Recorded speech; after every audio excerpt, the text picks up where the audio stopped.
Thank you, Madam Deputy Speaker. I should start by declaring an interest, and that's I am actually still paying off my student loans.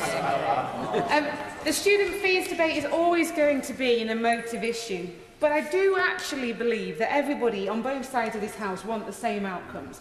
That we all want an education system that allows every child to reach their potential and equips citizens for life and work in our country.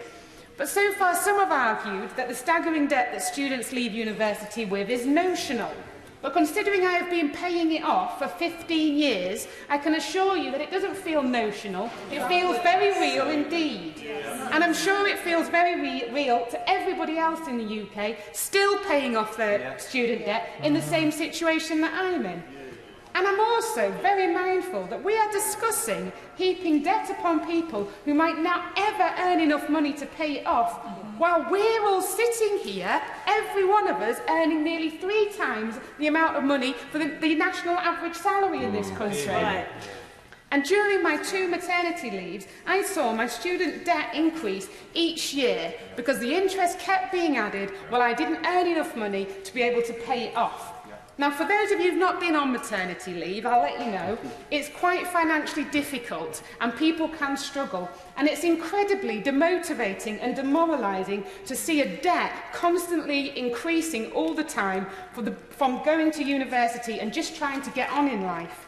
And having spoken to students in my constituency of Hull West and Hessle, I can assure the House that they too feel demoralised by seeing their debt increased. And you might say, oh, it doesn't matter, they're never going to pay it off. If they don't earn more than 21,000, so what? They'll never pay it off. But you keep getting a statement through each year or each month telling you that the money that you owe is going up and up and up, and tell me that doesn't make you feel demoralised and dejected and quite fed up with your life at the moment.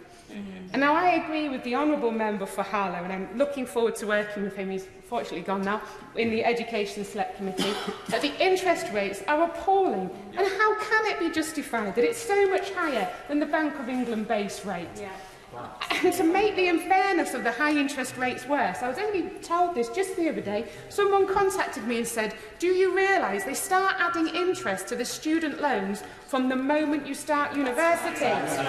So they don't. So you're still studying at university and your debt is increasing and you haven't even graduated. Now, how is that fair? How is that justified? Now, one of the best things that we could do to help universities with funding, and I hope you'll take this on board, is to encourage overseas students to come to our country and pay for our university education. And I hope the reality of the funding problems our universities have will be able to break through some of the ideological aversion members sitting opposite have expressed to overseas students coming here. And as mentioned previously, I am concerned about the reducing number of part-time and mature students studying, because I believe in lifelong learning. I think that everybody should have the opportunity to go to university at a time that suits them. And let's be honest, who is it that tries to go to part-time and university? It's often women with caring responsibilities. Now, they are the people that are going to be missing out here, and I think that's a travesty and we should look at it.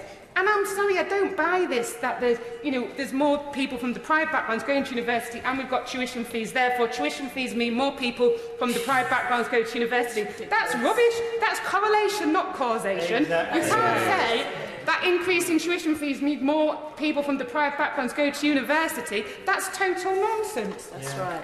Now, the current model of ever-increasing tuition fees and student loans, let's be honest here, it doesn't work for students, it doesn't work for our university, and because so little of it is repaid, I don't believe it works for the Treasury either. So I think it's time to consign tuition fees to the same bin the government dumped their election manifesto into.